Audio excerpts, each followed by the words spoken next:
Yeah. Yeah. Can you believe they told me that I would never make it? Now we smiling in their faces, smiling in their face. Kai will not concede telling LeBron he's better than him. We might all know it and say, hey, man, he's way taller. It's a bad matchup. Woo out the bam. You toss Kai that ball and say you got to play one-on-one with LeBron James for your life. And I don't think Kai think he going to lose. I can agree with that. I can believe it. He like whether we on the outside is like, David and Goliath. Yeah. You know what I'm saying? Yes. Whether we thinking that or not, Right. he don't give a Yeah. And that's why we threw him that ball and watched him do that to Steph Curry. Yeah. He is a Kobe Bryant guy. This is not a 2026 player. This is not James Harden, Kevin Durant. He loves Kobe. That mentality was Kobe. Like, that is his influence. Do you think a Kobe guy is wanting to play with LeBron James?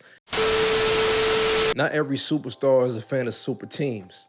I know that might sound crazy, especially in 2026, but this clip from Iman Shumpert speaking to Shannon Sharp, the biggest LeBron Glazer, the biggest jock sniffer there is out there.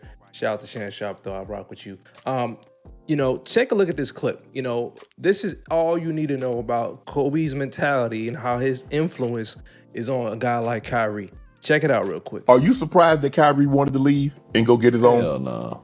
If you know Kyrie is a Kobe guy.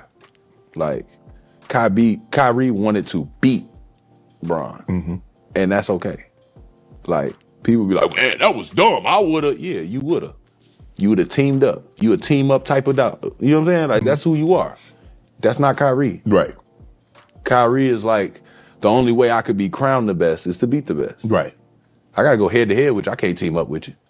So it's like for Kyrie, and then picture you at your crib, you know what I'm saying? They give you a crib, you got your mama crib, right? Mm-hmm. And then they just bring you a new brother. And then your mama like, well, he the only one, like you was the one that get to have the house key and do whatever you want. And now you get to drive the car. Right. We got a new brother now. But he the only one get to drive the car. What? What made him a better driver than me? That's right. how, and it's like, for people not to understand that's what happened, and then be like, oh, he should have put his pride to the side. Why? What's wrong with that? Right. Bron is great. Kyrie want to beat him. Kyrie wants y'all to have to say, I beat Bron on the biggest stage ever. He wants us to be able to say that as a competitor. What's wrong with that? I don't think that was going to ever happen. Whether we think it's going to happen is not, that's the thing. We also laughed at Kobe Bryant and said he wasn't going to be like Mike. Y'all remember that? Yeah. Do y'all remember when he was wearing 8 and everybody was like, this little kid is crazy? Yeah. Because he's shooting it terrible. Mm-hmm. He's shooting it awful. It take delusion, bro. Yeah, it's a very fine line between self-confidence and delusion. That in itself is a skill. They was going in on Kyrie that year, previous years before that when he was in Cleveland by his goddamn self, saying he wasn't that good as number one. Right. Maybe he's not that good. Maybe he shouldn't have been chosen number one. Maybe his foot failed him. Maybe this, maybe that. I think he should have been number one, but I don't think they, be honest, do you think they win the championship if LeBron don't come back to Cleveland? We'll never know. Bro, you was getting the lottery. This is what you're not getting, though. Like I said. Yeah. Kyrie will never know. He had to leave because Bron f***ed it up. I'm saying if LeBron doesn't come back to Cleveland. What? Does Kyrie get one? Yes. We'll never know because he got one. It's kind of hard to say that when you get Andrew Bennett, first overall pick, you get Andrew Wiggins, first overall pick, and you get Tristan Thompson. That don't look like a championship winning formula to me, Shump. When Bron brought his ass over there, we beat them to kick off the season. We didn't think that was championship shit. When they came and got us and then grabbed Mozzie, I said, all right, now we got a chance. Yeah. Once Timothy Mozgov got there and I saw him and Tristan, then I'm like, you went and got me and JR crazy ass? This works. They got Mozgov 16 mil. Yeah. And then Mozgov left and just, hey, man. Josie, man. Hey, man. People like gold rings, man. They like it. They like it, man. That gold ball special, boy. That's Kai. You have to allow me to hate you. You have to. Because I need to know if I'm the best. Kai will not concede telling LeBron he's better than him. We might all know it and say, hey, man, he's way taller. It's a bad matchup. Woo out the bam. You toss Kai that ball and say you got to play one-on-one with LeBron James for your life. And I don't think Kai think he going to lose. I can agree with that. I can believe He it. like whether we on the outside is like David and Goliath. Yeah. You know what I'm saying? Yes. Whether we thinking that or not, Right. he don't give a Yeah. And that's why we threw him that ball and watched him do that to Steph Curry. Yeah. Because he don't give a Oh, yeah. He forgot. For some reason, he forgot Steph Curry got the championship already. Yeah. He shot him dead in his face. Yeah. Unanimous MVP, 73-9. Kai said, what they got to do with me right now? You. That's what he said. You. How about that? But it's like, now he did it to Bron and people was like, oh, I'm like, bro, that is what it is, man. He went Bron, one of the greats, Joe. Bron gonna be on the Rushmore, dog. You telling me if I would have had the chance to say, hey man, I get to play against Mike for the championship, hell yeah, buckle up. We're not teammates. Michael Jordan? What? I don't care. I gotta be on the come fly with me tapes. Hey. I got to show a nigga I beat. I didn't want the championship. I don't care who I beat to get it.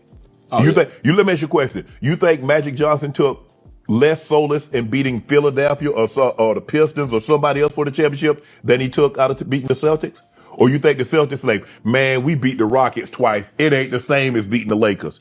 No. Yeah, it don't matter, but you definitely if it was supposed to be. Yeah. Oh yeah. Now if I got to go through, if the Lakers had to go through the Celtics for the sake of it, yeah. It's like if you ain't got to play Larry Bird on that stage and Larry ain't make it, he would have been mad as like. You better get your ass out the East so we can put on this show. Right. I ain't finna keep having these media people saying, oh, well, Larry didn't make it to the show. That ain't my fault. Exactly. That ain't my fault. Exactly. That's code Shannon to get $50 in lineups after you play your first $5 lineup. Prize Picks. It's good to be right. Not every player wants to have someone come be the savior. When you're the first overall draft pick for a team and you have an upside like Kyrie Irving, do you think you want to be saved by LeBron? If your idol is Kobe Bryant, do you think that mentality that Kobe shares is like, I need another superstar to come over here so we can win? You got to understand that not every player is wired the same. Many players get inspired by different players, and many players have different mentalities. What Iman said was completely true. There's a big difference between being a savior and being saved. Not everybody wants to be saved. Some people want to be the savior. Some people want to beat the best, and they don't want to say, I won it because I played with this or because of this happened. The problem that Kyrie probably seen is this narrative that LeBron's carried. Every win is a LeBron carried. Every finals appearance is LeBron's greatness. Kyrie's 41 in Game 5. Kyrie's final game-winning shot over Steph Curry, the unanimous MVP in your face. Like, these things are typically overlooked. Everyone's like, oh, LeBron came back. Listen, Kyrie averaged 27, LeBron averaged like 27. They're both were like averaging the same thing in that 2016 finals. Like, people forget how much Kyrie was important to that finals run in 2016. He's just as important as LeBron James. But when you look at history, it's like Kyrie's just only known for making one shot. Like, they didn't see the whole series. And that's the kind of the problem when you play with a guy like LeBron. It kind of like overshadows the greatness that you are as a player. Look at Kevin Love and look at Chris Bosh. What happens to them? They always get looked at like there's some third world country player that came overseas and became a bench warmer. Like, that's how steep they try to discredit these guys' career and how good they were. They're both all NBA power forwards, 24 and 10, 26 and 10 type of guys. They go to the team and they become a guy that sits in the corner. They're a corner boy now. Do you think Kyrie's looking at it like, I need to play with a player or do I want to beat a player? So there's no really surprise here when I see something like this because Kyrie's been cut from that kind of cloth. Kyrie's been, in the finals now again after with Luka and he lost. And then, of course, he went to Brooklyn and, obviously he got hurt and James Harden got hurt that series. And then they got swept by Boston. So his, playoff career really kind of one good, successful season after this whole, big three with K-Love and LeBron in Cleveland. I did like Kyrie and LeBron together, though. I will say that. I never had an issue with them two on the same team. Ultimately, to me, it was a good contrast because I feel like Kyrie can just get a bucket. He don't need, like, plays called for him. Like, you can get him a broken play. You're going to get Kai on an ISO or something, and it's money. Like, you know what I'm saying? You don't have to, run that for him. And then with LeBron, being a ball-dominant guy, always with the ball in his hands, when he's facilitating the offense, Kai can catch and shoot.